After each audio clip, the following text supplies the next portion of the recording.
Welcome into Hand Raise, guys, presented by Comer Heating and Air, Southern Air Conditioning and Heating. I'm Neal McCready. That's Chase Parham here on this Thursday evening. Be with you for a little while. This will be the Friday Blue Sky Live. We'll tell you about that momentarily. But thanks for being with us for a little while. We'll take your calls in a little bit on the Campbell Clinic Hotline. This show brought to you each and every week by our friends at Comer Heating and Air, Southern Air Conditioning and Heating. Different names, same great people, products, and services.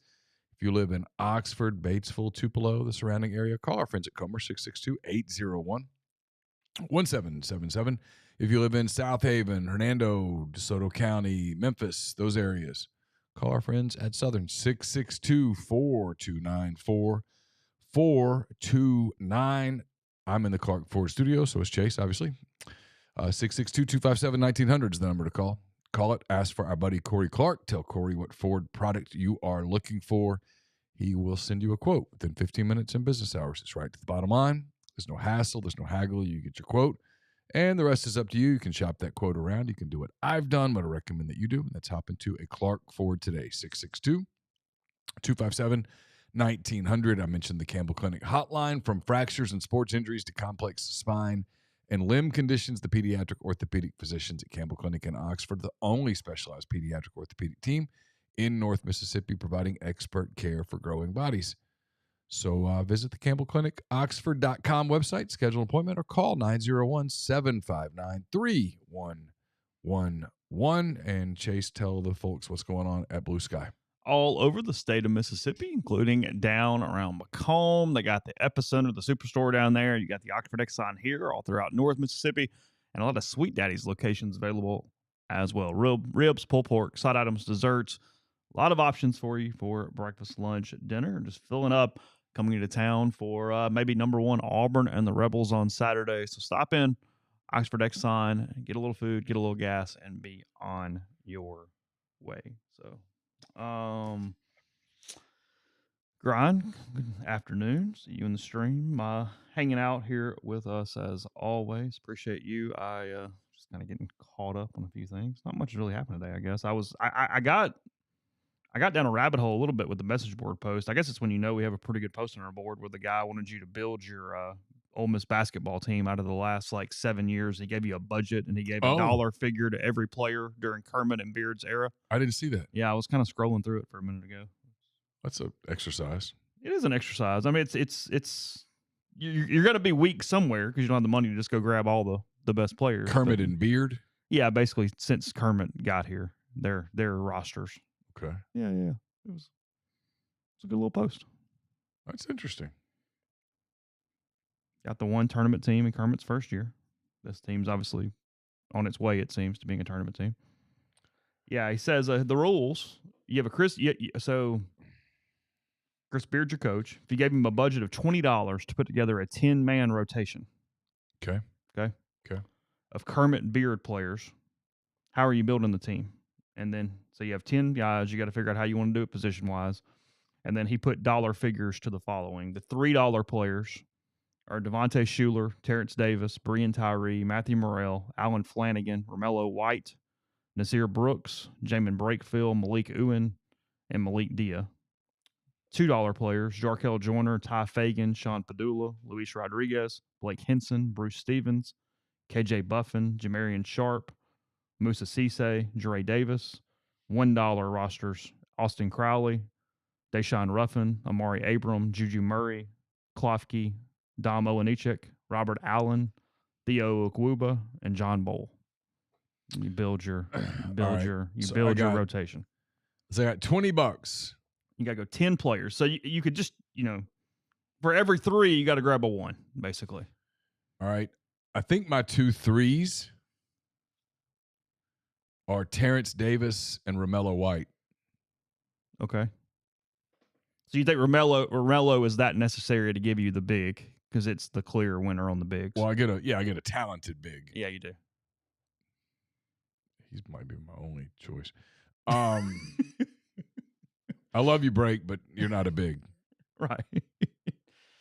And if I get the healthy version, I don't mind sleeping down into the $1 and grabbing me Deshaun Ruffin. If I get the healthy version. Yeah. So if I'm gonna take some ones now. Yeah. I'll take Deshaun Ruffin. I'll take Juju. Your only other options I think that make sense are either Robert Allen or Juju. If you get a healthy Robert Allen or a Juju. Yeah, so I want Deshaun, Juju, and I'll take Robert Allen. And so if you do that, you get 3 threes. So I've spent $6. I've spent $9. You have 5 players. So I have you have $11 left for 5 more players. Okay. So I can take 4 twos, right? Yeah, and if I'm getting just peak, I mean, I get 5 twos. Yeah, you get 5 twos. You could get 5 twos and still have $1 left. You can get 4 twos and a 3. Oh, so I can take another 3 and then 4 twos. All right, well, let's do that. Okay. And your 2 threes so far have been Romello and TD. This is easy. Give me Bree and Tyree. You want Bree? Easy. Okay. All right, so I get 2s. I want Blake Henson. Yep. KJ Buffin. Okay. 2 more. You want Jarkel or Padula? Trying to think. No. Okay. You want Dre Davis?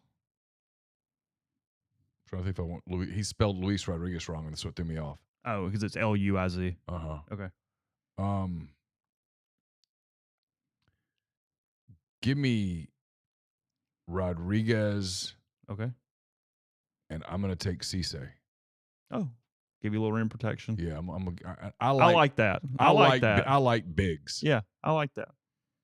So your starting 5 is Brian, TD, Romello. Yeah, I'm going Brian, TD, Romello, Buffin or Henson, and probably Rodriguez. Okay. Because all I'm going to ask in that, I'm just going to tell Luis to hit the boards. Go be physical and hit the boards. And he was good at that. Yeah. Okay. I like that.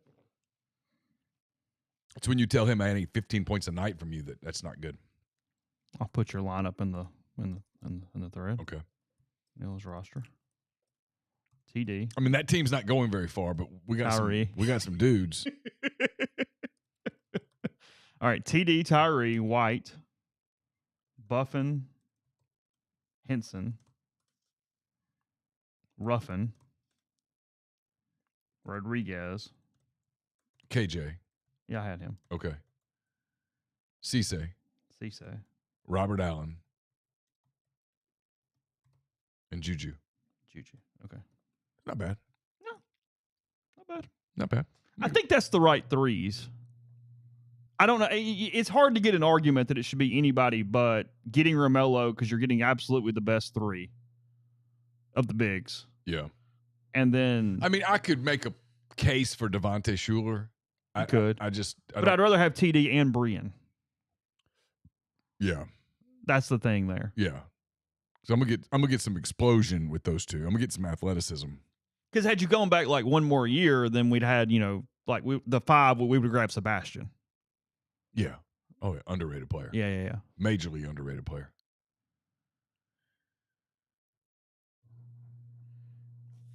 Grind asking what's our take on Mark Pope saying that his team isn't playing with confidence or playing with Godfidence.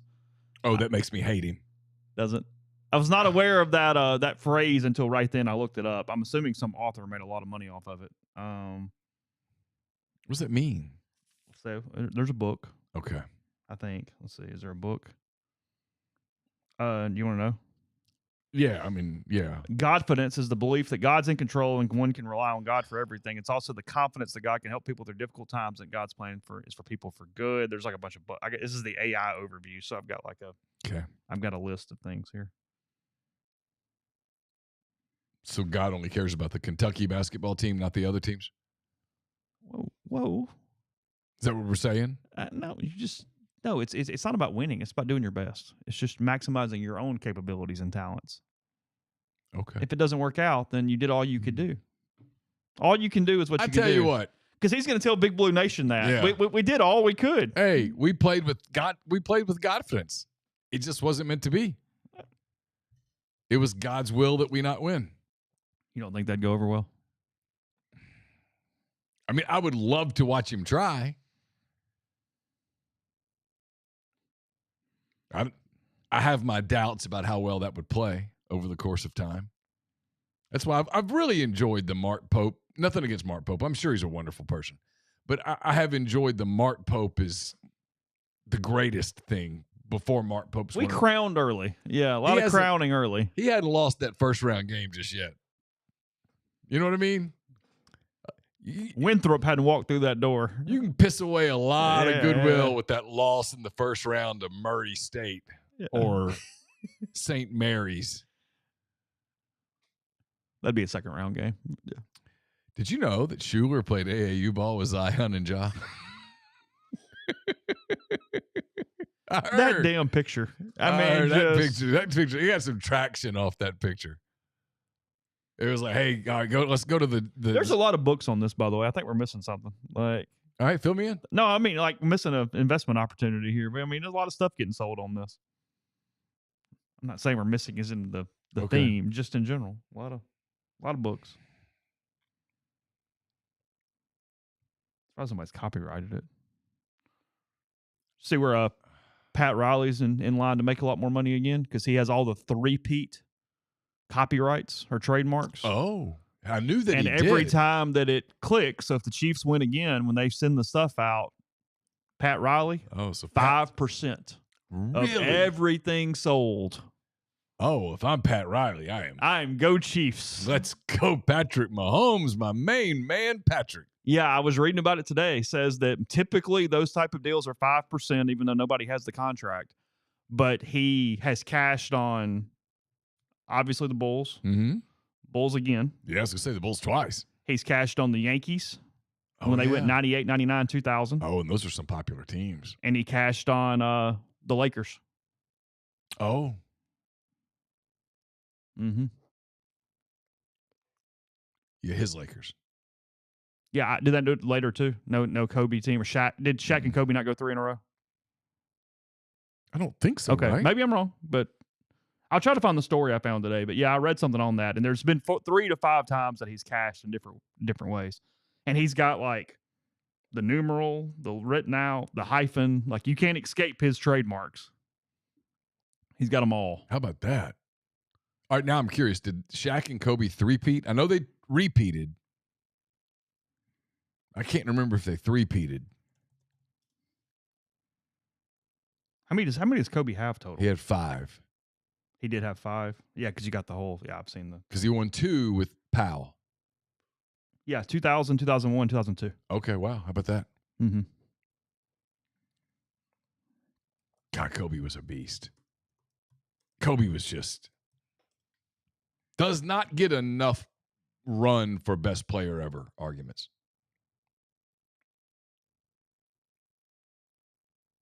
So here you go. Pat Riley is expected to make over $1 million if the Chiefs win the Super Bowl, and it's because of one smart decision he made nearly 40 years ago. He led the Lakers to back-to-back NBA championships in 87 and 88, so in 89 to win the third.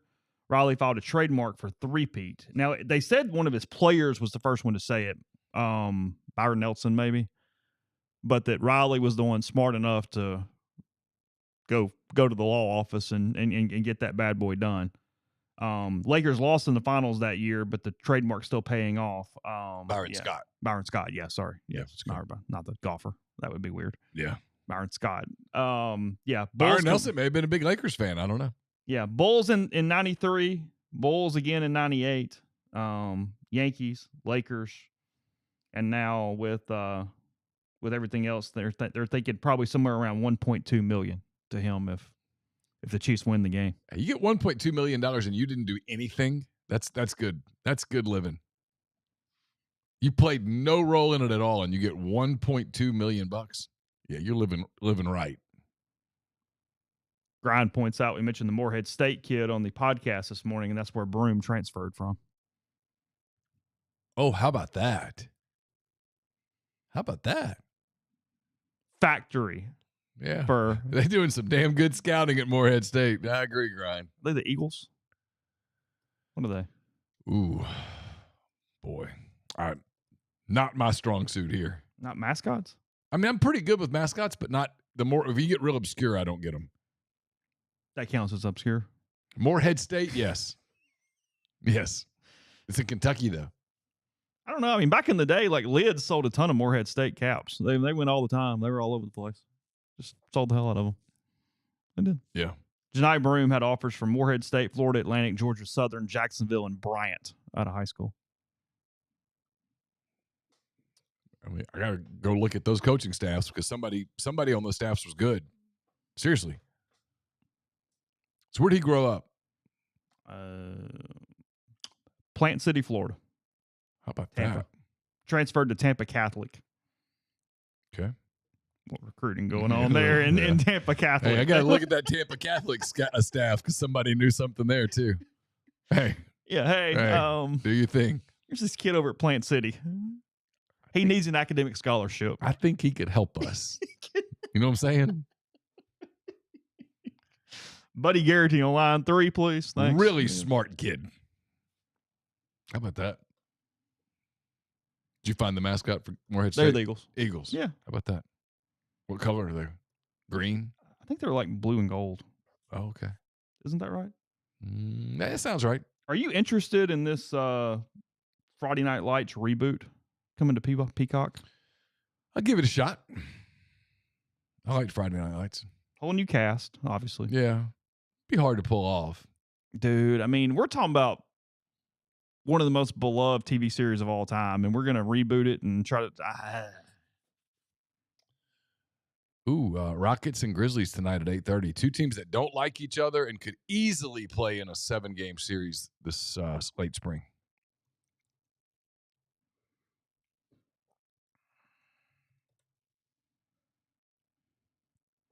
On December 11th, Peacock announced that an adaptation of the Emmy Award-winning football series was officially in development. Started back in 2004 with the film, obviously, and then turned into a TV show. Let's see, trying to see who's in the new one, or even what the storyline is. It's the Dillon Panthers again, though, right? Yeah, I haven't done much research on this. Okay, yeah, I think that is. Because I think they thought about doing something else and then was like, no, it's got to be Texas. Like it has to. Yeah. It's got to. Friday Night Lights is in Texas. Yeah. I mean, rural Texas. It's possible to pull it off in other states, but come on. Like it's. If I say Friday Night Lights state, you say Texas. You do. You don't say, Alabama, Georgia. No, you say Texas. And yeah, I think I'm with like West Texas, the hills, and nobody that like it's not the big metropolitan. It's no, it's not the Dallas Fort Worth Metroplex. It's Odessa. It's Midland, Amarillo.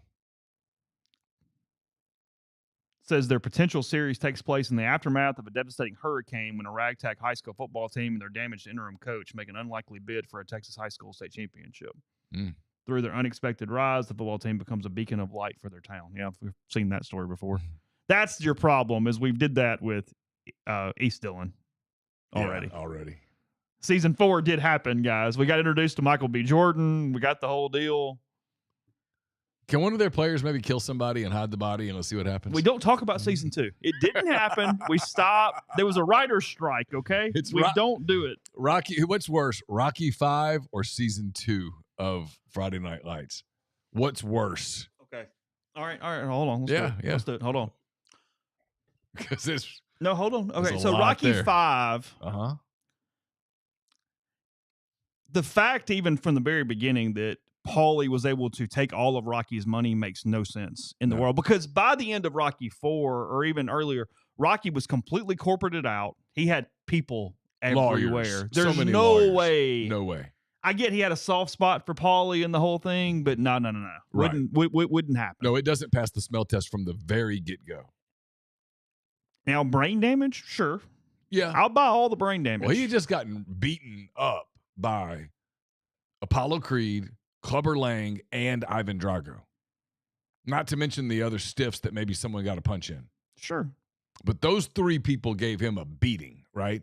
I mean, he and Apollo went 30 rounds of Face. just face-to-face Mortal Kombat. Clubber Lang was a roided up beast. And killed him in the first round, damn near. Yeah. And then he and Drago, I mean, blow for blow. Wow. And frankly, he took more of the beating in that fight. And we're not even mentioning the fact that his son aged 9 years in about 3.5 weeks. Well, if you see your He went from the kid on the couch to fighting a really fat Kevin O'Connell, a guy that eventually was in Entourage, played the bully in Rocky V. But I mean, if you saw your father beat up like that on international television, he probably did have CTE. You'd age yes, a little. Andre. Rocky had CTE. Oh, yeah, of course. Yeah, it's the best line of the movie. My ring's outside. For a street fight. See, I get the Don King look-alike with George Washington something. See, I can't make it more than about 10 minutes into that. You never rewatch it? No. Do you? No, it's bad. Like, it puts me in a really bad mood. Like, at Christmas time, they had the Rocky marathons over and over and over. And I would watch 1 through 4. You still can't do it. Skip.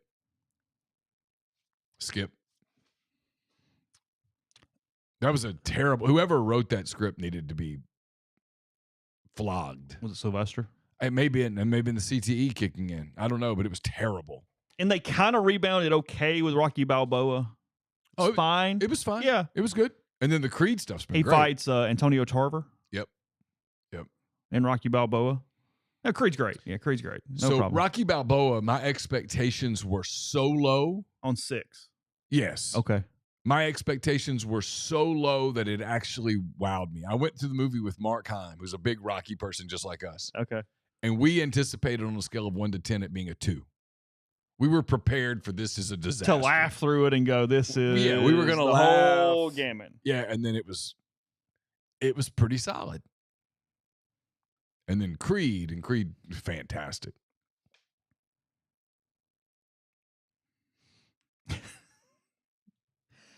Friday Night Lights season 2, we have Landry killing the dude at Tyra's defense. Yes. But not calling the cops and just being like, hey. The dad who is a cop. Right. Covering it up. Right. Yeah, not just going, hey, self-defense. There's 0 chance he would have been convicted. Less than 0. Yeah. Yeah. You get the writer's strike, so we don't even finish the freaking season. We find out later they lose in the second round of the playoffs or something? Yeah, something. Smash gets hurt. Yeah, it was tough. We got Street dealing with whatever. We got the daughter going through her little change and stuff. It's pretty bad. It was hard to get through. It was so bad that it took a lot for me to even rebound in season 3. Yeah. I actually got kind of frustrated by the McCoy storyline to where there's parts of season 3 it doesn't make it very rewatchable for me. I just kind of get annoyed by all of it and go, because if you tell me rank the seasons in order of what you actually want to watch, I've got 4 and 5 ahead of 3. Yeah, I think so. 3 is my 4th. Okay. And I'm not sure 5 isn't ahead of 1. Oh. Yeah, 5's good. Which is a hell of a series note that you can even have a conversation that season 5 is as good as season 1 of something. Yeah. Because we're talking about a show that maybe has the best pilot of any show in TV history. Yeah. The pilot is phenomenal. It is amazing. As a pilot. It is. You're in. Let's go. Whole deal. Let's go. All good.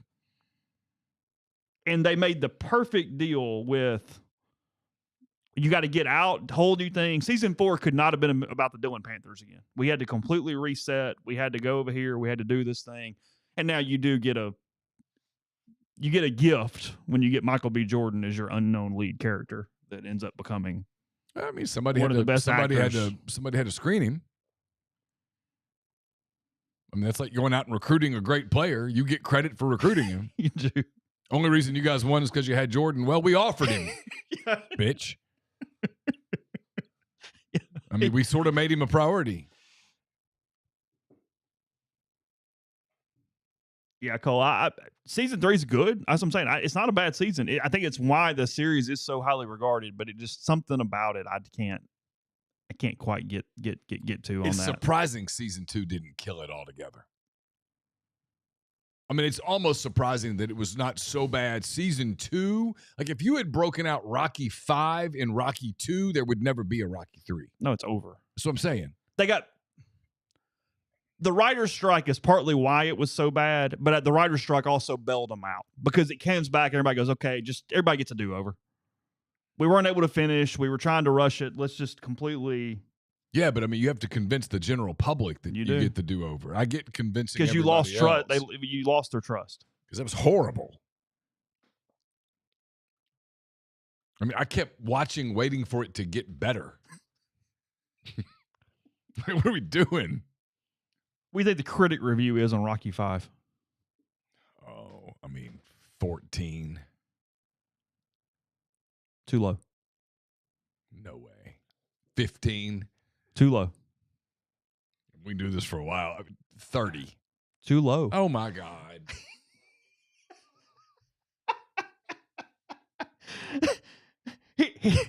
Even the Rocky fans, actually the Rocky fans are who hates it. Critics 32, audience 31.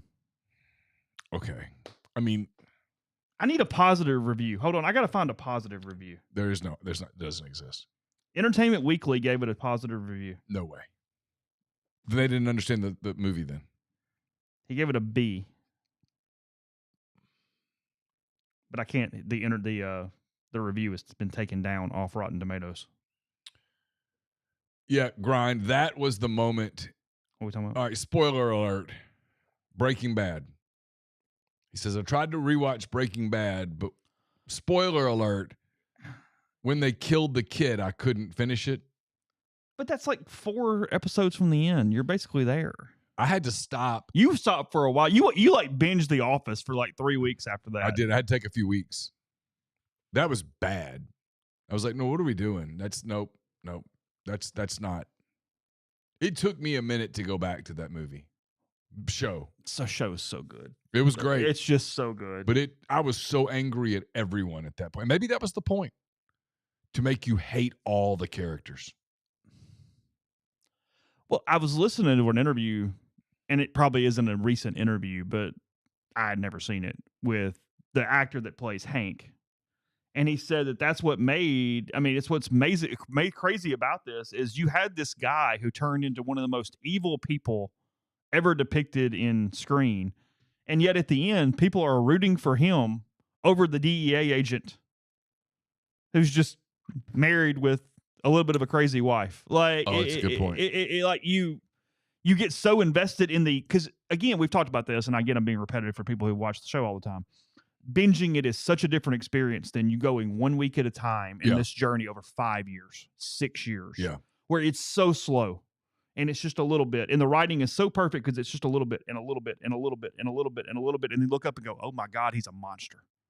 Oh, it's But great. you didn't remember it. But in the moment, you're not picking that up in that way. Because when you're binging it, you see it happen so fast. Yeah, you watched the season in 3 days. Yeah. You didn't watch it over 9-10 weeks and then wait a year. Then you get a little more and a little more and a little more. And it also came up right in podcasts coming up too in a lot of ways where, people who watched it originally, we were so invested in it because what we would do is we got a couple of recap podcasts we listened to during the week. So you watch it on Sunday and then you listen to like 2 hours of recap stuff of breaking down every scene and what does it mean? And you're doing that on such a slow burn. They changed his clothes colors over time into darker shades, just like one episode at a time. Oh yeah, and things like that were brilliant. And you had, he's at the end, he's this monster in every way, and yet there's a part of you that kind of wants him to get away with it. And they let Jesse Plemons' character be the complete villain because he shoots the kid and he's just this psycho in every way. And they hit every emotional thing too. That one of the best scenes is, and it's horrible, but it's one of the best scenes is when he calls Lydia just to tell her that he gave her the ricin and she's about to die. There toward the end. You remember this? Lydia, the woman with the whatever. Yeah. Because he met her at the coffee shop and he replaced the Splenda or stevia she always put in her tea with ricin, and she kind of had the flu. She thought it was the flu, and he called her basically saying, "Hey, you screwed me. You're dead in hours. I put ricin in your tea." Oh, I remember that now. Yeah. I want to talk about Sopranos, and this is going to create a message board thread. It's good. There's no doubt. It's one of the best 20 series of all time. 20 series. And maybe this is me underrating it because of this reason. So you can either say this makes it better or worse, depending how you feel about it. It gets so much credit for being the first of these acclaimed critical TV.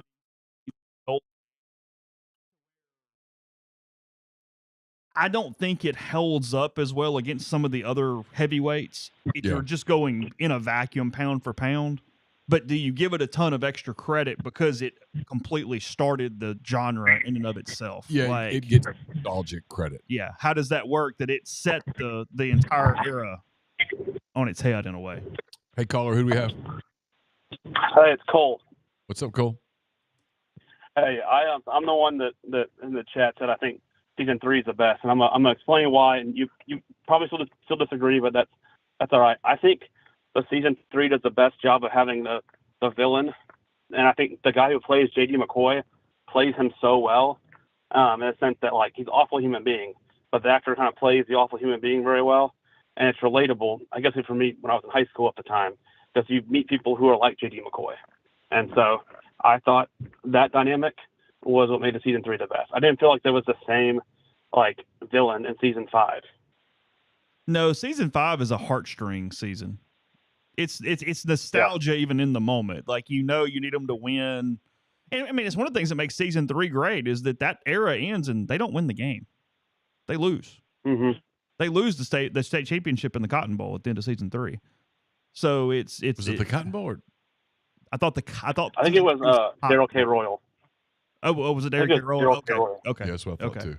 Like, so you've got this. You've got kind of like the movie because they lose in the movie too. There probably is something to what you're saying to where it's the most realistic season all the way around between the character. A program like that would definitely be infighting between the sentimental quarterback and the hot shot coming in and the new kid. I mean, you could see that play out in any situation, college, high school, pro, name it. And by then we had so much established characters that you just made it really, really good because we already knew what to expect and we knew where things were going. So I get it for sure. Yeah, I get that. Yeah. Season 4 is it such an introductory season that I don't ever think about it as much, just simply because I feel like we're using it to get to the next one. Yeah, I didn't care for season 4. It might be my least favorite of all the seasons. Obviously, that 1 and 2 are both the 2 worst for sure, in my opinion. But 4 and 2 are hard to watch. But two's I do think of its own. I mean, there's nobody in the camp with 2 on awful seasons. That's by itself. Yeah, that was bad. Hey, Neal, quick question. I saw a mock trade the other day that had the Rockets trade. I say this as a Rockets fan. Okay. Trading away a bunch of core pieces, but possibly acquiring Steph Curry. And the reason why they threw it out was that, I know it sounds crazy, what Steph Curry ain't going anywhere, and I tend to think that's the case. I give it a 10% chance of actually happening. But the Warriors aren't really going anywhere. They don't really have a lot of draft capital. They don't have a lot of tradable assets outside of Steph or Draymond, and that put the Rockets as a title contender, in my opinion. And the Rockets have the pieces with Shepard and Jabari, and whether it be a Dylan Brooks or a Fred VanVleet, and then Cam Whitmore, one of those pieces, and then multiple first-round picks, so that the Warriors' rebuild could be quicker, since they're not really in a title contending window. What are your thoughts on that? See, I think they're a contender now. And so if you trade all of those pieces for Curry and you do anything but win the title, you're going to regret that move. Fair. I mean, if you trade, I'm cool with like, you want to throw Shepard and some picks in and go get something, sure. But you trade Jabari and Whitmore, and these are controllable assets that you have essentially for somewhere between 3 and 9 years, and that's your choice on those players. Mm-hmm. I mean, Steph, and I watched him play last night, and he got hot in the second half and impacted the game. But I mean, that might not last much longer. And look, if you throw Steph on the Rockets today, does it make them a prohibitive favorite over Denver, Thunder, Clips, Grizzlies? That's the question. If the answer to any of those is I don't know, I don't think I do it. And then further, if I'm the Warriors after watching that last night, as much as he means to them, I think if I'm Golden State, even if it means I eat it for another year or two, I think Steph's retiring a Warrior. Yeah. Again, I tend to agree. I said I give it a 10% chance of happening, which means it won't. But I do think Curry would put the Rockets as prohibitive favorite over everyone you mentioned in the West besides the Thunder. I think that it would be kind of neck and neck with the Thunder. And the one thing the Rockets don't have is a shooter, which is why a lot of people, if they're not De'Aaron Fox, which I'm not a fan of, I don't think he's a good enough shooter. But Steph can run point, and he's an elite shooter, but don't have enough shooting right now. But I know what you mean, and I tend to agree. The Fox stuff is wild. Like I get Sacramento feels like they have to move him, but like if I'm the Spurs, I'm not giving up a lot. I mean, if they want Chris Paul back or something, sure. But I'm not. If I'm the Spurs, I'm not giving up a lot of draft capital right now for De'Aaron Fox, even though he steps in and teams with Wemby, and that they become a real deal, especially if they can have some draft success this year in the draft. But if I'm San Antonio, I'm scared to do anything that's not kind of organic right now. And then the other people that get mentioned for him, it just doesn't make a ton of sense. Yeah. No, I agree. The De'Aaron Fox, at least, I can't speak for the Spurs as much. I don't know their roster quite as well, but for the Rockets, it doesn't make any sense. Anyone that's not going to increase shooting is a no go. So if it's going to cost assets and we're not going to increase shooting, I'm out. So yeah, it's why with Memphis. Well, not Memphis because I don't know that they're involved. I think they are involved. Memphis, Houston, Oklahoma City. Those are three teams that probably have the assets to go do a Cam Johnson deal pretty comfortably. And he makes a lot of sense. His contract's affordable now. It's tradable. You have some control.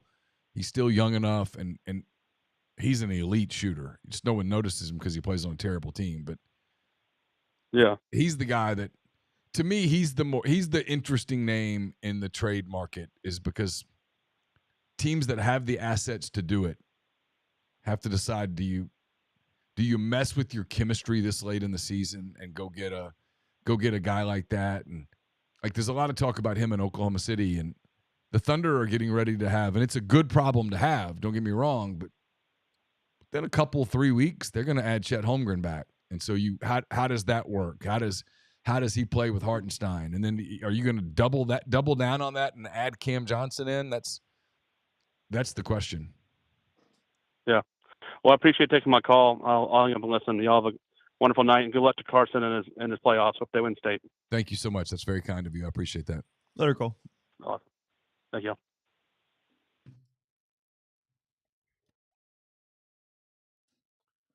From Cole's mouth to God's ears.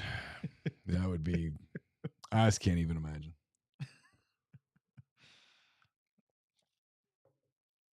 That would feel like a storybook. Yeah. I mean, it really, just in so many ways. Even Stallone called Rocky V a mistake. I was looking at the. Yeah.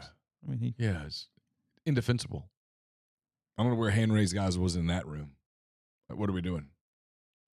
I mean, one of the guys who gives it a positive ratings, it's a very shaky, oftentimes flawed film, but for some reason I like it. I've grown accustomed to these characters, and I want to make sure they're okay. I get that sentiment. That's different. But that movie didn't do it. No, anybody was okay. No. The end of Creed 2, you kind of knew everybody was okay. I get that sentiment of, I want, like The Office. I wanted to know at the end of The Office, and they did that exactly right. TV Guide gave it 3.5 out of 4. Why? For the most part, the Rocky pictures have been outstanding entertainments, beautifully crafted and executed, and Rocky V is an important and worthwhile addition to the series. TV Guide. No. Real Film says much maligned but sporadically effective. No, it was terrible. It was a complete. They detour off of the main highway.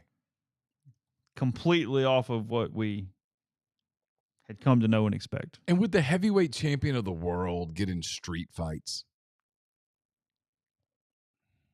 like that? You're telling me that Rocky Balboa, who had just literally ended the Cold War, couldn't go and make some money? Every commercial known to freaking man. Yeah, stop. It's just destitute heavyweight champion who literally went to Russia and got them to chant his name in Moscow. And avenged the death of the great Apollo Creed? Because dude would have been in the front of every magazine in the world the next day. Yeah, the Time Man of the Year, Rocky Balboa. The fight was on Christmas Day in Moscow to end the Cold War. The ratings would have, Gorbachev stood up and clapped. The NFL would have looked up and went, we can't pull that off. And what year was that? That was the 80s. That was the end of the Reagan years. That was 85, I think. Is that when Rocky IV was? Yeah. That was the heart of the Reagan years. Cold War. Mr. Gorbachev, tear down this wall. No easy way out. No shortcut home. Dude.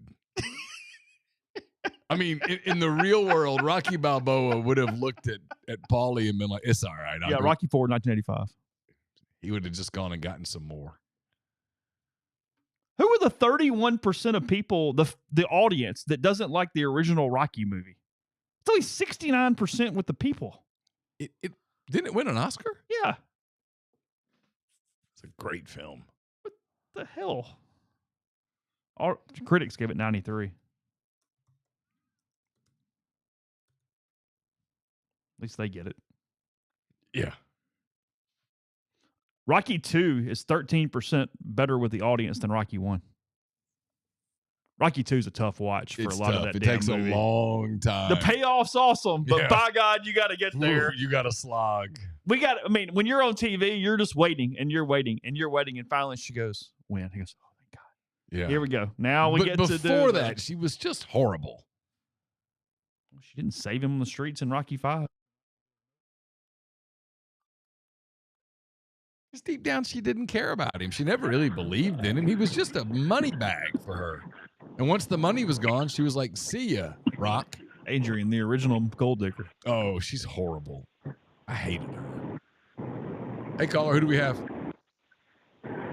Hey, guys, it's Austin. What's up, Austin? All right, before you get into whatever you want to talk about, your thoughts on Adrian Balboa. How much time you got? I mean, I'm just playing. What's up? Your thoughts on Adrian? What are you asking about her? Just your general overall. In my opinion, thoughts. Yeah. In my opinion, one of the worst love interests there's ever been, maybe ever. I completely agree. Because they don't have any chemistry. No. So you never get maybe. And he keeps saying, "I'm a fighter," and she's like, "But I don't want you to fight." Then why'd you marry a fighter? Exactly. It gets annoying. There's never, throughout any of the movies, in my opinion, there's never any moment where she is redeemable to me. That's just me personally. Because Neal's over here thinking when she shows up in Rocky IV, finally in the middle of the damn snow, he's going to lose the fight now because she showed up. Well, everything was going great until she got there. Yeah. I mean, she didn't believe in him enough to go, and so she just stays back, and all of a sudden she finds her way to Siberia or wherever the hell they were, and she's like, "All right, well, I guess I'll support you now." And he was already. She just came across really selfish. He was ready to go. Oh, dude was completely yoked at that point. He was in. He was ready to go crumple it off the bathroom mirror and throw it away. Was it Tony? Yeah, Tony. Yeah, I mean, he and Tony had a chemistry. They were good. They were locked in. Where Tony's like, "Hey, I know you got to do a lot of this alone, but I'm here." Yeah. He told him, he goes, "You're going to go through hell." Tony Tony had no real reason to be all Rocky. Rocky beat his guy Apollo, took the crown away. Even after Tony was like, you don't need to fight this guy. He's not good for us. Mm-hmm. Even after all of that, Tony's like, hey, I'm here. I believe in you. It's cold. We're going to miss the Rose Bowl. It's cold. But not Adrian. No. Even though Rocky had made her all that money, she's like, you can't win. You can't win. That's it. Side note, I always thought it was weird how the Rose Bowl got a shout out in that movie. Like, I understand considering it was on Christmas and they'd be home by the 27th. You'd be home in time to go to Pasadena. Some bad sports never made in some of these movies to fix some of the issues. For sure. I mean, you think Mickey Krzyzewski ever looked at Mike and said, you can't win? No. That's not how Terry Saban spent her days. You think Terry Saban ever looked at Nick Saban and said, you're losing today. You can't play this game today. Yeah. You can't win. Yeah. It's Kirby Smart. You can't win. Hell no. She gave him a little Debbie and patted him on the back and said, go get him, Tiger. I don't know that I remembered from the first movie. I mean, I've seen it a million times that Duke and Apollo met because his final boxing match was a loss to Apollo. That's how they met. I do not recall that. I'm sabotaging your call. Sorry, go ahead, Stay with Austin. us. We're going to let you go. Oh, no, you're totally fine. Hold on, Austin. Question. Because here's a good one. Who's a worse female actress? Jenny from Forrest Gump or Adrian Balboa? The actual actress? No. Who's the character? Who's worse? Wow. This might be controversial, but man, I actually had to take a second to think about that for a sec because they're both terrible. Terrible. It's a good question. I'm wanting to say Adrian. If I had to say who was worse to their partner, I mean, obviously it's Forrest Gump. But Jenny's more complicated. She's complicated, but there's a lot of complication. I'm not. We're only justifying that she's potentially better than Adrian. We're not we're not putting her over here with Tammy Taylor for God's sake. I mean, like, it's a good point. It's a low bar. But in my opinion, not to cut you off, Chase. In my opinion, like Jenny was just like, in my opinion, just stringing him along for basically like decades at one point. But like. Adrian, she was just completely selfish. Like, there's a difference. But even she kept the scrapbook of Forrest running all over the country. I mean, you get the impression that Adrian Balboa didn't even go to Rocky's fights. Probably burned the damn red, white, and blue trunks at some point later on. Yeah. True. I mean, in my opinion, they're both selfish, and I think they're both terribly written. But if you made me pick who was worse, I'd think it's probably Jenny. Okay. I mean, it's the common answer, I think. I might go. Don't get me wrong. I'm not defending her because Adriana was terrible too. I mean, I'm not Adrian is a her. better member of society. That's not even a doubt. He took friend zone to the max. Oh. Oh man. I could legit talk about TV and movies forever, so I understand. I wouldn't go bother y'all. I just had a real quick question. Sure. So, with the Titans building their new stadium in downtown Nashville, do you guys ever see a day where they move the SEC? If they even if they keep the SEC title game going forward, number one, do they keep it? And number two, could you ever see a day where they move it out of Atlanta to Nashville to kind of streamline it with the SEC tournament being there? The SEC loves them some Nashville now. And the league, a lot of the teams around the league prefer Nashville to Atlanta. Yeah. I could see that. For sure. It just makes a lot of sense to me. Like, nothing against Atlanta, but like, if all the renderings of the new Titan Stadium end up being what we get, first off, the taxpayers in Nashville, I feel sorry for you. But secondly, like, that just, in my opinion, it makes a lot of sense to move it there if you've already got the basketball tournament there too. And that stadium, correct me if I'm wrong, that stadium is basically going to be on that land right across the street, sort of, from where the current stadium is? That is correct, yes. Yeah, so you'd be able to walk across the bridge to all of the restaurants and bars and Broadway and all that. You can't do that with Atlanta. Yeah, I could definitely see that.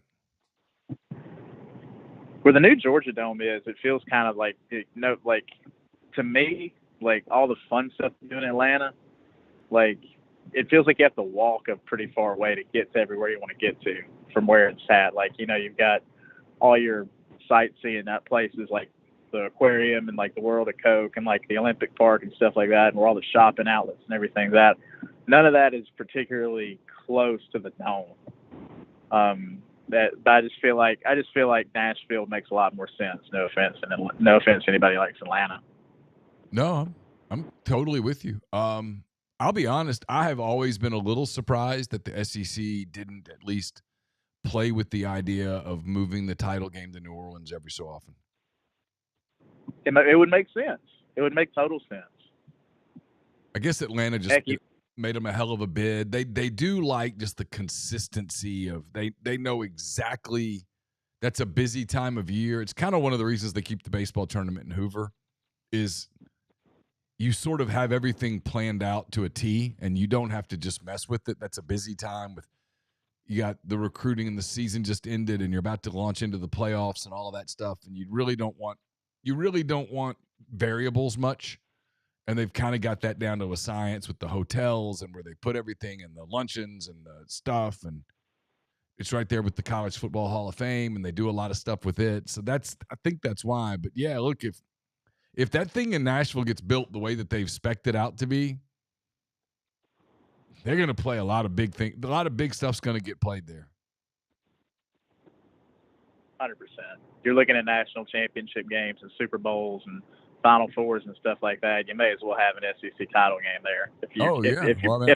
I think the Music City Bowl will be one of the big. If you want to, it would have a chance. You want to put stock in something that's kind of considered a blah thing now. The Music City Bowl is something because it might turn into a big corporate name in front of it. Music City Bowl, college football semifinal type thing. Easy. Side note, could y'all ever see the city of Nashville having an MLB team one day? Like, to me, that just makes too much sense. It would definitely work. It's just a matter of figuring it out. I think they could put one in there today and it would work. I mean, the conflicts that people talk about, I don't buy. Like, they're like, well, it's too close to Atlanta. It's too close to Cincinnati. There's too many franchises that are not doing well that you could put one in Nashville with all the touristy stuff. I think it would do exceptionally well. And so I think the Chicago Whites. People in our part of the country love baseball more than a lot of other places. I mean, baseball is very popular in the South. The teams in the southern part of the country do well. Nothing against the south side of Chicago, Neal, but like I feel like the White Sox would be a whole lot more profitable in Nashville than they are than where they're at right now. I completely agree. I mean, where they are right now, nobody wants to go there. If you're ever in Chicago just visiting or whatever, I mean, if nobody ever says, "Hey, be careful when you go out to Wrigleyville." And when you say, "Hey, I'm going to a Sox game," people are like, "Okay, well, when you get off the L, go straight here and don't." I think that's a negative. To me, it just makes too much sense. And I'll get off after I ask this real quick. But Neal, I got a personal question for you, man. Just something I've wanted to ask with you and Tyler, but I'll ask it for you real quick. You told a story one time on an episode of McCready and Siskey a few years back when you were in Mobile. You made mention how you told one of your superiors, like, I'll do anything. Just one thing I won't do is I won't cover NASCAR. Yep. I'm curious. There's got to be some kind of fun story behind that. I'll hang up and I'll listen to it, and I hope you'll have a great rest of your show. But like, I want to hear kind of a backstory to it. So on that note, peace out. Have a good weekend, guys. Thanks, bud. So back in that day, we were covering a lot of the NASCAR events, and I was just busy, and I didn't want anything else on the docket that I would have to go do. And I've never followed auto racing. And just what year is this? This is, I mean, I got there in 99. I mean, one of the catches was like a lot of people didn't want to cover the Bay Bears. You didn't mind doing that? I didn't mind. I didn't love it. It wasn't how I wanted to spend my summer nights, but I was okay with Oh, it. like game stuff. Yeah. Oh. And so when I kind of negotiated one of my deals with them, it was no NASCAR. I'll do Bay Bears. Yeah, I was like, I'll do that, and I'll do some of the other stuff, but no, don't send What's me. their team down there now? They don't have one At all? Mm-mm. Really? Stadium is just sitting there. That ain't good. I didn't know that. No, that's not good. So Alabama's minor league teams are the Barons and the Biscuits. And The team in Huntsville does really well. Oh. Yeah, so much of Alabama growth has Is that the gone Trash north. Pandas? Are they somewhere else? I don't know. Okay. Could be. Where are you putting Skylar White on our list? I have more empathy for her. I have a lot of empathy for her. I think she gets a bad rap. I mean, you know. Yeah, Rocket City Trash Pandas. Rocket City Trash Pandas. Yeah, I didn't do all of the Bay Bears games. We would divide them up, but I got my share of them. I would get sent to Arizona every spring to do a lot of preview stuff on the guys that were going to make the team. I didn't mind that at all. That was actually kind of fun. Oh, that sounds fun. It wasn't bad at all. I mean, you could walk right into a minor league clubhouse and talk to everybody you wanted to talk to. You could get the interviewing done in 2 or 3 days and just do the writing. It was good. I'd go watch games on the back. It's probably the kind of thing you would have liked. I'd go watch games on backfield. I'd see guys like Jake Peavy and people like that when they were young working on backfields. That was fantastic. You'd sit right. I mean, you had a think Little League park where you're sitting right behind. Except prospects. Except these are guys. These are dudes that are going to pitch in the bigs, and you're watching. You can see everything. It's electric. I actually enjoyed that. If you're a baseball person, you should absolutely do spring training. Oh, spend a few days. If you love baseball, you should go see spring training. If you love the Braves or whatever, you should go and go watch their minor leaguers on the backfields. You got to really like baseball. Yeah, Jackson's on the verge of having their empty stadium too. Mm-hmm. And you make a good point. I guess it is too, because I guess Smith Wills is still there. Yeah. So you got 2. Now, I mean, even Ole Miss hasn't played in Smith Wills since 2006 or 7. Because they play that game in Pearl, right? They do. Now, I don't know. I mean, they will this year, obviously, but I don't know.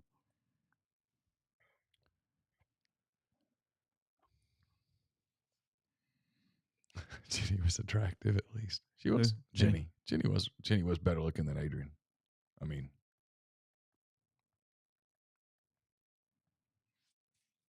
yeah, I got lots of thoughts on Adrian Balboa. Guy you wouldn't want to have a beer with. Say what you like about the original Rocky. At least he was about something. A sweet pug up against the system and in love with the Dowd. Rocky 4 appears to be an epic about nothing more than Sylvester Stallone's penchant for self-abuse. 1 star. Rocky 4. This guy writes for the Washington Post, if you're wondering. Well, there you go. He's the critic for the Washington. There you go. Paul Atanzio. I don't hate the. What are we watching? The odds to win the Western Conference. I don't hate plus 100. I don't hate the Clippers at 16-1. I don't. They're not winning it.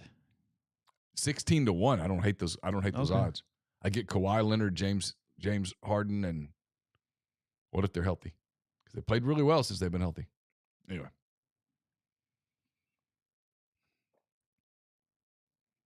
Yeah, Jenny was a mess. The guy from People Magazine even hating on Rocky's speech after the fight and giving a negative review. Guy I do not want to go have a beer with. Peter Travers, People Magazine. So you got to put it in. Was it written at the time? 2015. Oh, well, that's it came in later. That's not right. I don't like how they even allow that. No, Show me current moments. It was 1985. We were in the middle of the Cold War. Everything look at. I was watching the. It's why Top Gun worked in '86. Yes, it's why Vince McMahon. Did you watch some of the documentary of him? If I hung up on you, Grind, I did not mean to. That was an accident callback. Vince McMahon, the documentary, I mean, you have to put things in perspective.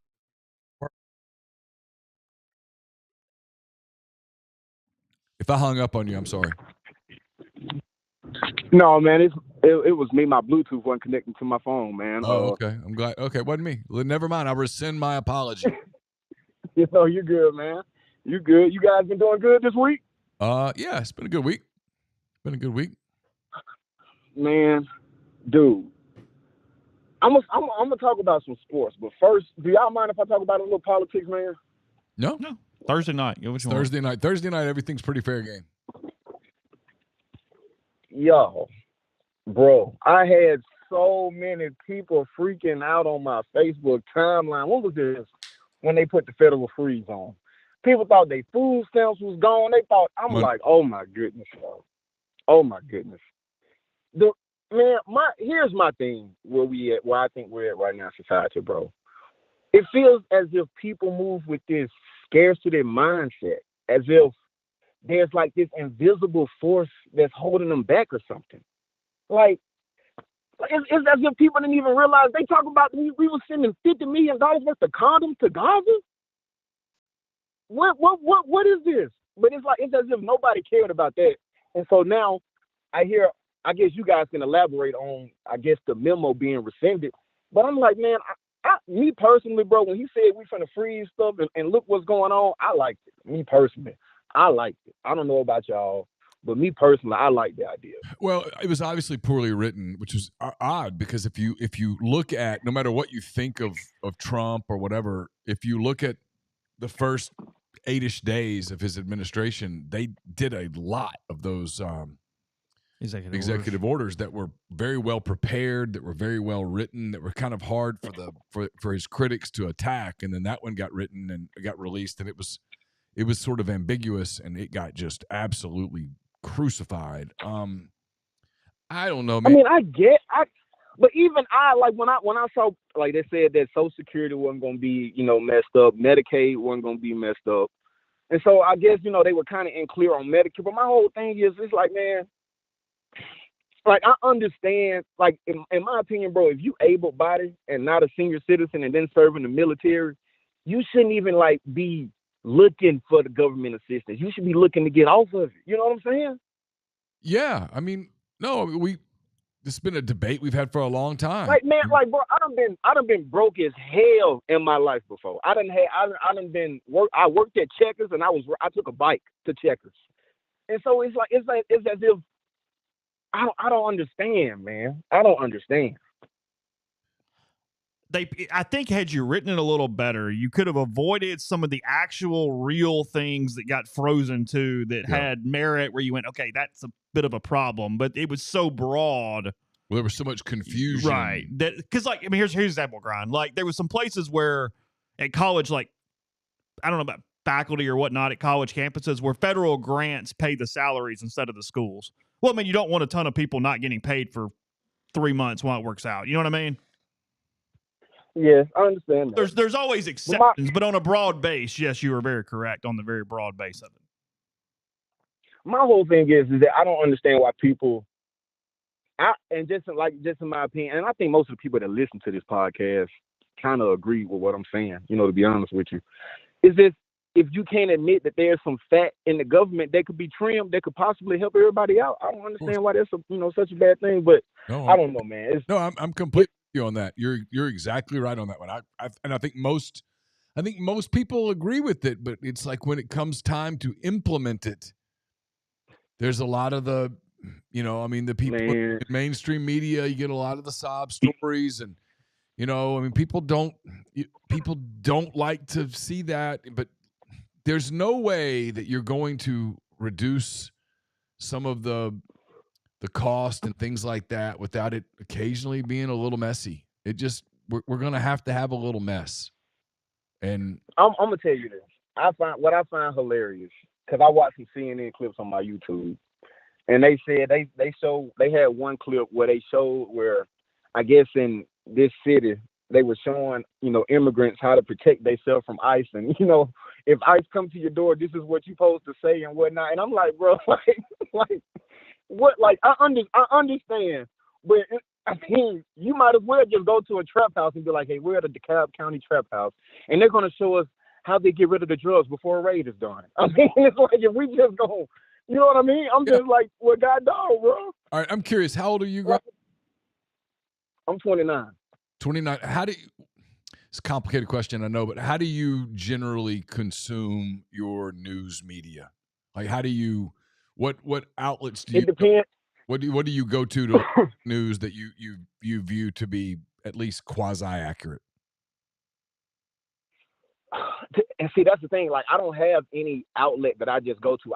I'll read probably about 6 different articles, and then just kind of get, see what's most common in those articles, and then I obviously see which side they're leaning. Are and you then I look at clips by finding them on social Yeah, that's media? what Or I are was you wondering. going to certain publications every day and just seeing what's there? No, I'm Googling topics, and then I'm looking at, I'm going through like, AP News or, Okay. whoever. Okay. I'm not, there isn't some set, publication that I just trust, and I'm just like, let me see what they say or anything of that nature. Or I'll read BBC News or something like that. Do you watch any of the cable outlets? You mentioned CNN. I mean, do you ever turn your TV on to any of those, like CNN, MSNBC, Fox News, the networks, any of that? I literally watch them to clown each other. Like I'll watch Fox because they'll be like, did y'all see how MSNBC was doing this and doing this? And then if you watch MSNBC or CNN or anybody else, it's honestly for me is more entertainment than informational from like those standpoints. Okay. Because I don't even like I don't even my see. point. He's 29. I don't even see. Chase, Yeah, like I don't even see how you what you call it. Chase and I have this conversation a lot. You're 29, and I think everyone younger than you, and probably a handful of years older than you, all sort of fit in this boat. It's like it's one of the things I find most fascinating, like about what we do and how we adjust moving forward. Is I'm not convinced like young people subscribe to, and this is not a knock. It applies to my 3 children too. They don't subscribe to things. They get things that their social media feeds sort of cull, and so it's really interesting to see how people get their news. I'm fascinated by it. Yeah. Now, as far as like, I guess I'll mostly run into stores on Instagram and Facebook, and then once I see the story, I'll go and Google the story and everything. So I guess if that's where you guys are like saying like, where do I actually see the initial story, it's more than likely going to be on my Instagram feed or on my Facebook feed. Yeah, because when I was in topics, when I was 29 years old, I was 20. Let's see, when I was 29, I was in. Started the year in Birmingham, ended the year in Mobile. I mean, I worked in the media business, but I would like if I was at a hotel, I read the USA Today. I turned on the TV networks. If I was in Chicago, I would read the Chicago Tribune, or I would read the Chicago Sun-Times, or if I was in Atlanta, I read the AJC. It was just such a different world. There were still magazines. If I was flying someplace, I might buy a Newsweek and read it in the plane. I mean, it's just fascinating to see how. So I'm 26 years older than you. It's fascinating to see how things change in one generation, I guess.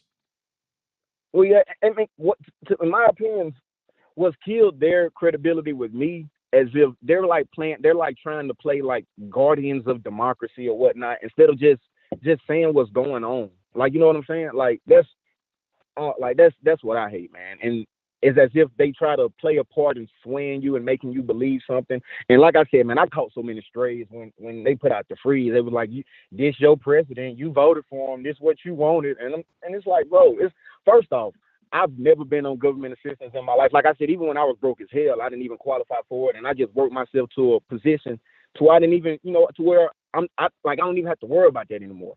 And so that's why I just think everybody else should just be, you should want to work to where you have your own, you know what I'm saying? But yes, like that's just about work ethic and principle. And were you posting stuff on social media, or did they just come find you knowing what your ideologies were? some came and found me. But then I did a post too because everybody was talking about, hey, our food stamps gone, and I'm like, look, I was like, it would be great if you guys would actually watch the White House press briefings and just see what they're saying, because she obviously said that y'all food stamps is gonna be okay. So I posted that clip, and then I posted the clip of her saying that the condom money was going to Gaza. And I'm like, man, they could just pull out. I was that's what I had said. I was like, 50 million. They need to learn how to pull out. but no, people are so sensitive, bro. I mean, you people were so angry at me. They were like, you don't understand. Her press conference lasted 2 hours, and people don't want to watch 2 hours, and so they're easily, like you said, people are easily manipulated. Easily. But and it's like they want to believe. It's like if you come with it's like I put facts on there. And everybody's like, no. I'm like, bro, what are y'all like? This is crazy. This is just crazy. But honestly, before I'm just get y'all one opinion about this one sports topic. But it just seems as if hopefully Trump gets done what he wants done to have the money moving, the economy better. But I'm starting to think that when it's all said and done, and maybe I'm wrong, because maybe the Democrats are just so weak that they expect to win,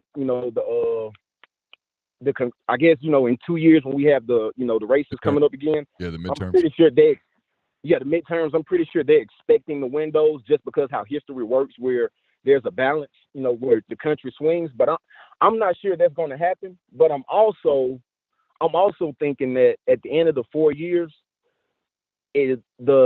the good thing may not have been what Trump did. It's going to be about what we didn't let the Democrats do. That's what I'm going to start to think, because it seems as if the man gets so much damn pushback, and it's like can we just sit and just read? And it's like, damn. And I'm not even trying to defend him. I'm not even like this is my first time ever voting for a Republican. You know what I'm saying? I tell everybody, I've never voted for a loser. You know what I'm saying? I've never voted for a loser. I'm the ultimate swing voter. How about that? I just want interesting. Yeah. No, it is like the hearings to confirm, the confirmation hearings have been fascinating. I mean, yeah, it has just been, that has been incredible theater. And my son even has watched some of it, and he was talking about it yesterday. He goes, have we always been this divided? And I was like, what do you mean? He goes, like, right down the middle. And I was like, what do you mean? And he's like, well, he was like, he had watched some of the RFK Jr. confirmation hearings.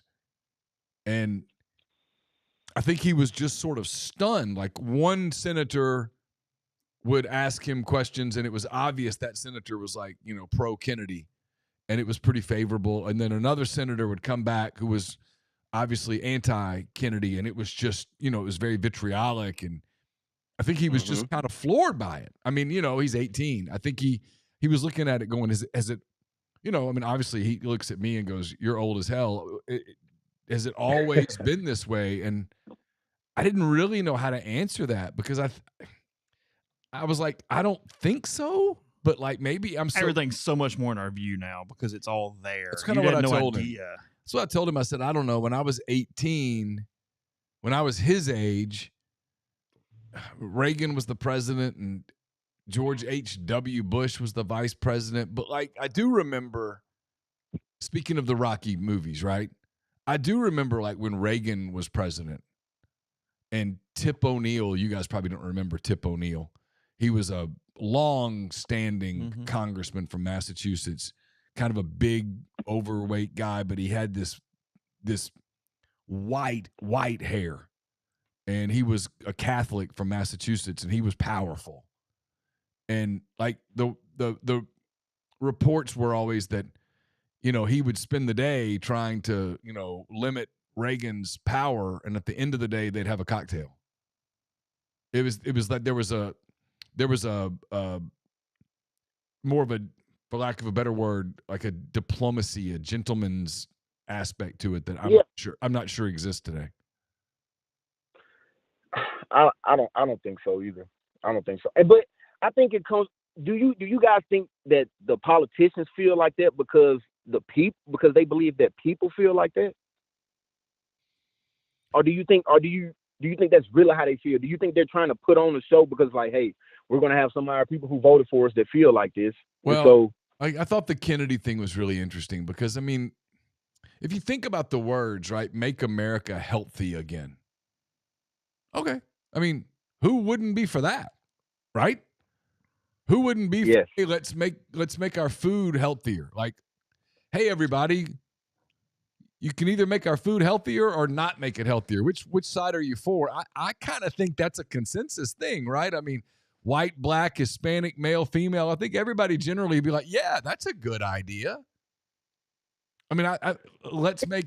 It's just, and then see, my whole thing, like when, like, even with that, it's as if people think that, oh my gosh, if he does something to the food, and it's like, bro, you still have a choice. Like, you have some power in this. You're not just.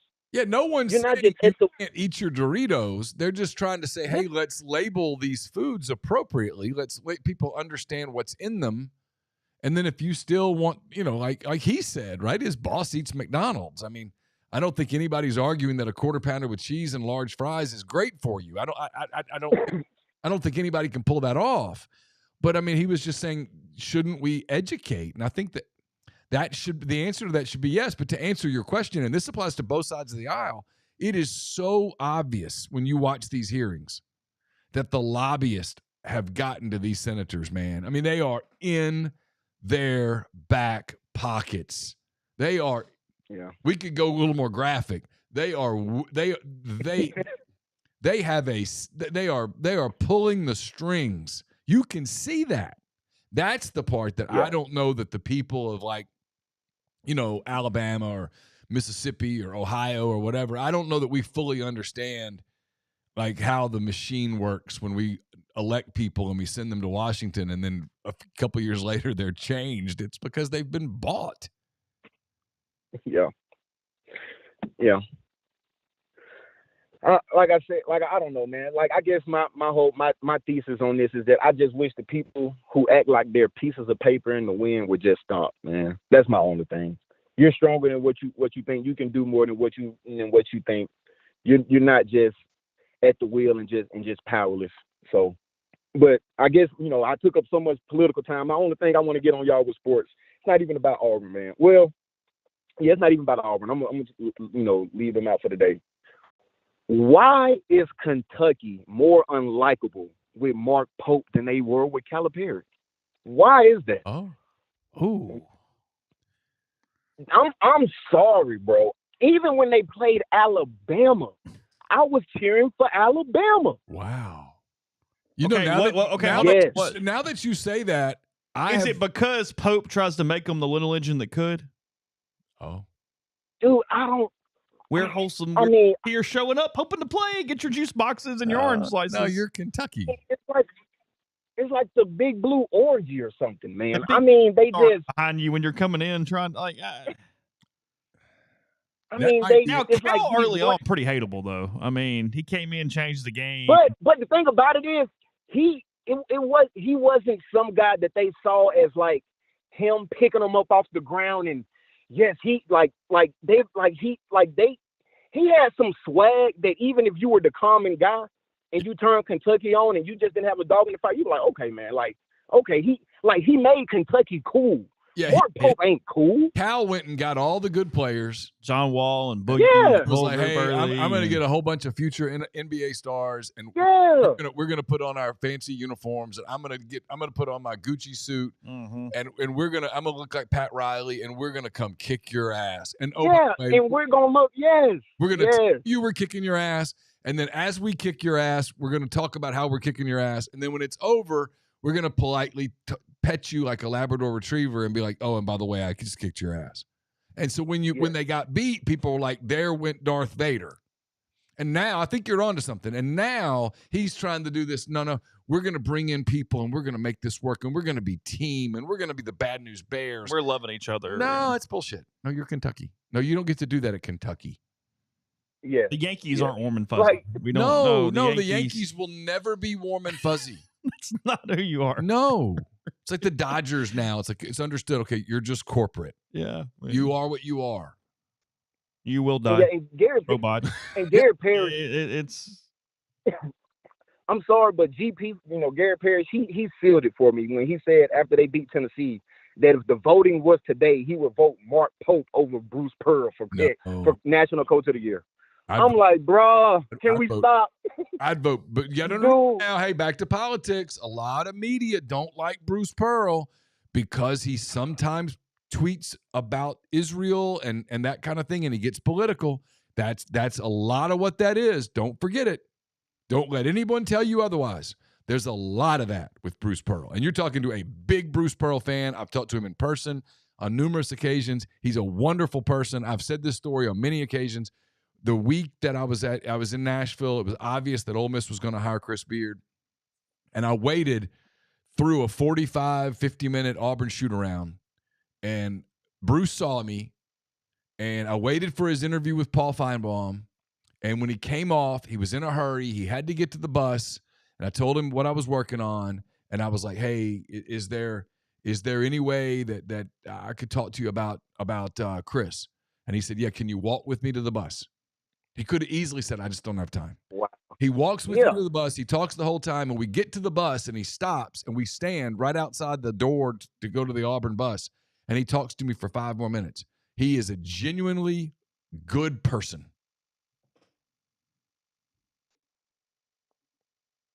Dude, every time my grandmother goes down there to Auburn to pay, her dues or whatever, and Bruce Pearl's around, and she asks, hey, is Bruce Pearl here? And he actually makes time. If he's there, he's gonna say, hey, he's gonna say, hey. So yeah, it doesn't, surprise me at all, man, that he actually took some time and was actually, did some good human stuff. One thing I'm gonna leave you guys with, because I do want to get your thoughts on this, or just your take on it. If the football god said you can come down and you have control of one game this season and you can determine how it goes, and that will foresee how that team's season goes, it's the Alabama at Florida State game. Who would you have winning and what would be your score? I'm going to hang up and take the call off the air. Okay. All right. Bama is going with Simpson? Yeah, to my knowledge.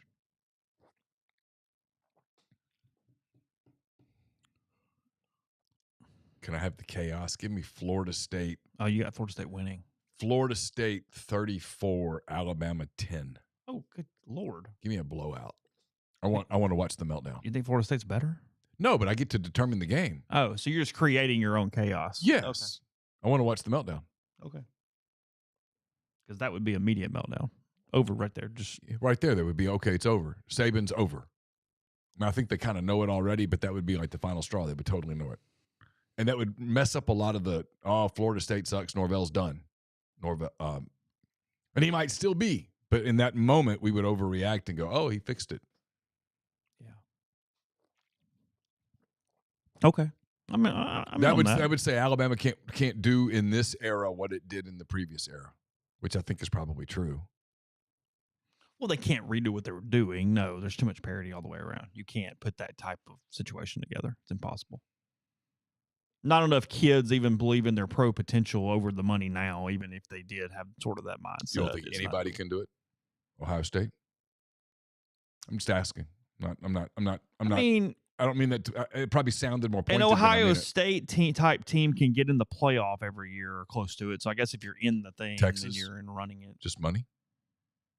And again, I'm not. I probably sound like I'm being a big jerk. I don't mean to be. Maybe, but it's not Alabama. No, it's not. No, not if we're talking about that level of standard. No, hell no. Okay. Where it's every single year, no matter what. No. Yeah. Texas was a flawed football team. Ohio State was a flawed football team. They lost to Michigan. Yeah. And damn good when they're good, but flawed. Sure. Yeah. It's going to get out. So, here, we're passing this along between ourselves here a second ago. So negative. Sam Hutchins, Clarion Ledger, reporting that Ole Miss linebacker, I guess former now, right? He's out of eligibility, correct? I'm not even sure. I don't know.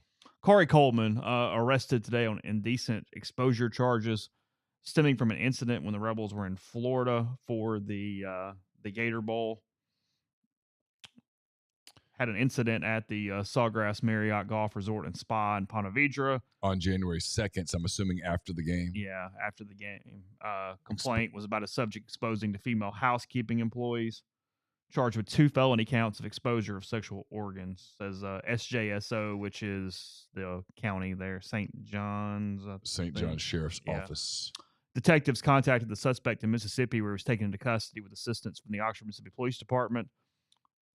Coleman started in the Gator Bowl, had 5 tackles. Ole Miss obviously won 52-20. Yes, he has no eligibility remaining per Sam Hutchins. I do not remember how it ended up finishing, but the second type incident of some sort of that behavior with Coleman during his career at Oxford.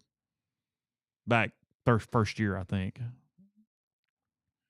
It got a little complicated trying to figure it out, but I remember that now. Yeah.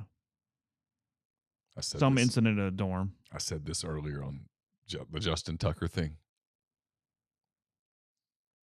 Why males think that that's what they want to see. No matter what.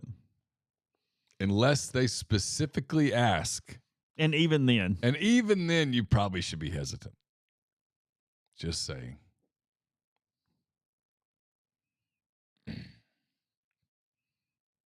But the unsolicited, hey, this is in a text and this is going to make sure it closes the deal. No. Almost certainly will not close the deal. It might close the deal, all right, but it's the other way. Not the way you're hoping the deal will get closed. Yeah. So no other information, simply getting it there. A few people sending it to me on the Twitter machine, so I don't know. That's what I got. And I plan to put 0 effort into it, so I don't know. Yeah, no. I'm out on that one. No moss. What's your predicted score tomorrow, Saturday?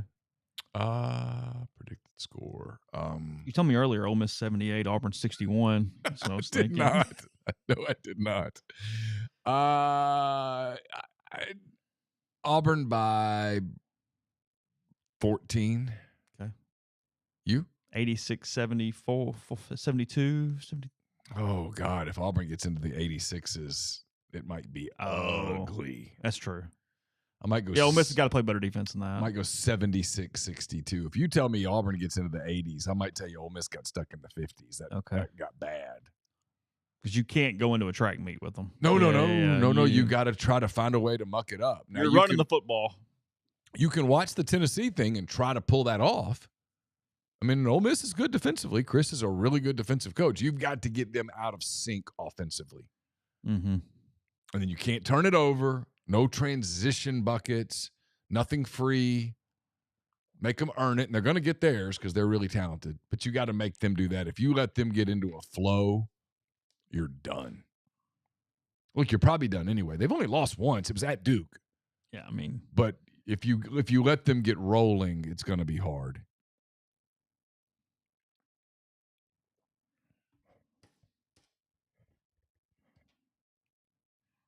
Janiyah Broome looks healthy, so it's. Yeah, but they went 3 games without him and still won. I mean, that's the depth of their team. He's a brilliant coach. What do you think the line's going to be? Auburn minus 10.5, 11.5. So what Ken Palm's projecting. I'm not great at this.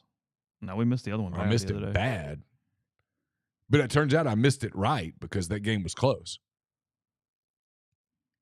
If you had told me Ole Miss minus 6.5, I would have taken Texas. Ken Palm expecting a fairly close game. Okay. They are projecting Auburn winning 77-71. Oh, that'd be a great sign for Ole Miss. That would a 6-point home loss to that team. You'd go, huh? Interesting. Then they have Ole Miss rattling off 5 wins in a row. Oh. So Chris would sign up right now. Hey. No, Chris, it's a hypothetical. I cannot lock that down. Oh, he'd sign up for that in a heartbeat. If we said, "Hey, yeah, you're going 5-1, and then you got to go to Neville after that," okay, fine, whatever, don't care.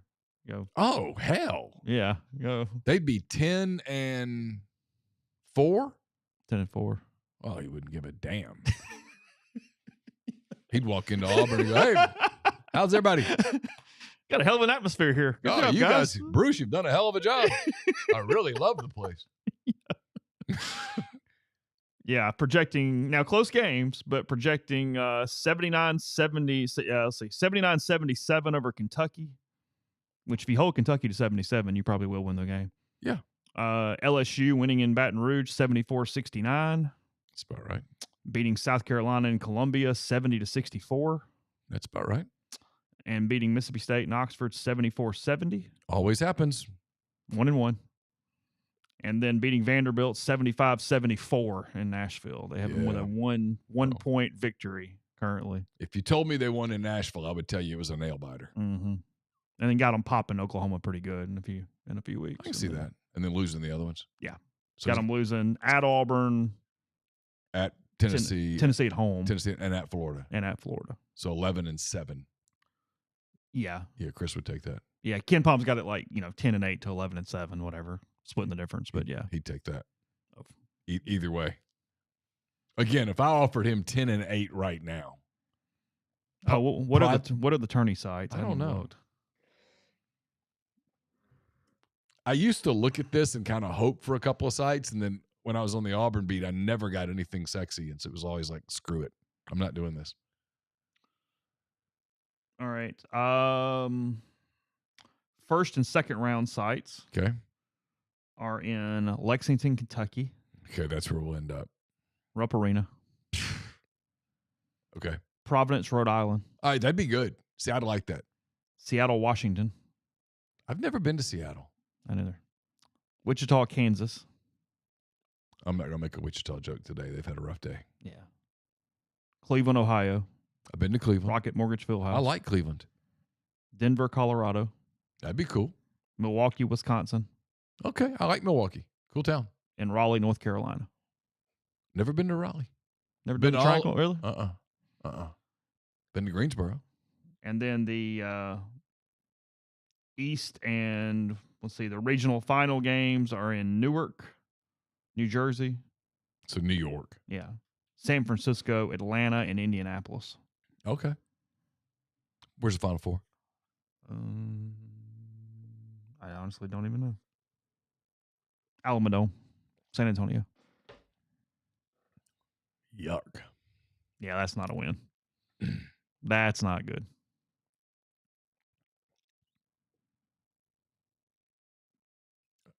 Those first round sites, this was some pretty good ones.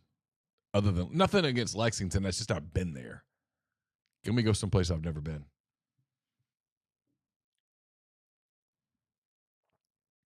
What round did Alabama and Tennessee get? What round did Tennessee get eliminated last year? Tennessee went Sweet 16, right? Elite Eight. Elite Eight, okay. They lost to Purdue. Oh, that's right. That was a good game. Yeah, they lost by 6. Yeah. NC State popped Duke the same night. Okay. Purdue, NC State, Alabama, UConn. Oh, that's Final right. Four. That's right. Alabama went last year. Yeah. UConn beat Alabama 86-72 in the semis. Well, UConn beat the hell out of everybody last year. I mean, seriously, they did. They did. Really 2 years in a row they blew out everyone. Starting with I think Arkansas in the Sweet 16 the year before, they blew out everyone they played. Their NCAA tournament games, 75-60 in the championship. Yeah. 86-72 in the semis. 77-52 in the Elite Eight by 25. Yeah, it just doesn't happen much. I mean, 82-52 in the Sweet 16 by 30. 75-58 in the second round. And they were up big, and Northwestern kind of piddled late to make it whatever. I mean, good Lord. Yeah, a basketball run would absolutely overlap or it would go above baseball coverage if Ole Miss made the Elite Eight. Yeah. Yeah, of course. Yeah, of course. Especially at a program like Ole Miss where the coach openly admits that spring football is silly. Oh, well, that's a good point. You know what I mean? Yeah. I mean, there's no. You expect a similar Grove Bowl? Same thing? I do. Yeah. Why would you do something different? Mm-hmm. I mean, they didn't lose games last year because they didn't have a physical spring. And that wasn't it. Sammy says New York Post has a sports op-ed about Jackson Dart could save the franchise. Feels No pressure. It sounds like he's had an up and down Senior Bowl week. Yeah. He's made some really good throws. That first day, he was struggling with the center snap. Mm-hmm. Because they're talking about that do it. But you could teach that. Yeah. Oh, that's not going to rule anything out. I mean, in his ideal world, he goes someplace where there's an established starter who's getting a little up in years, and he gets a chance to develop for a year. I wouldn't want to throw him out or most guys out as a rookie and go for it. Feels like that would be a little overwhelming, even for someone as composed as he is. Yeah, I was searching for the article and I don't see it, but I'll keep looking. For Dart? Yeah, I was scared, but I am don't too. see it. Oh, this is women. I looked up, I was like, Oklahoma LSU, then I realized what it was. You're not staying with it? No, I mean, I'll freely admit I'm not a women's basketball person. I'm sorry. I'll admit it out loud. I don't particularly like the product until I'll watch it in March some. If you have some really good storylines. Does that make me a bad person? No, you're good. I mean, you're the one that wrote all the negative stuff about women's basketball. I didn't write shit. I didn't say anything. I took numbers from a spreadsheet and then put them on a message board. Yeah, but you made sure that those got highlighted. Highlighted. I mean, it was just totally ridiculous. You didn't have to do that the way you did it. Pro Bowl game skills showdown is tonight. You watching No interest. That? Zero. Not a chance. Got Lakers Wizards. Got Lakers and Wizards on NBA Pass Mobile. I don't even know who played. I am interested in Grizzlies Rockets. If you tell me I'm up late, I might watch that. Oh. But I don't know that I'm going to be up that late. The Wizards are bad? Yeah, Wizards are bad. They're tanking for flag. Oh, are they? Mm-hmm. Yeah, they're like, trying to get the lottery balls. Yeah, and they don't have to try very hard. They that kind of sucks. They're pretty bad. Yeah, there's not much there. Ew. Yeah, you go to this game and find out Anthony Davis isn't playing, and you're just paying to see LeBron. I don't like the floor. No, I don't either. It's a really ugly floor. Not like Memphis ugly floor, but ugly. That was ugly. Got bailed out. Okay. All right, we'll have coverage on Saturday. I'll be at. I'm going to go out and try my best on the recruiting thing. I'll bring you some names of prospects who came to Oxford for the junior day. The recruiting dead period kicks in on Sunday, so I think Saturday is the last day of the of this period. So Ole Miss has some guys coming in. I'll bring you some coverage from that. I'll be at Ole Miss and Auburn Saturday at 1:00. Have 10 thoughts to you on Sunday, and then we'll be back with another week of podcast here at MPW next week. So again, thanks to all the people at Comer and Southern for sponsoring the show. Thanks to everybody who called, everybody who participated in the stream. Have a great weekend, a safe weekend, and we will talk to you again soon. Bye.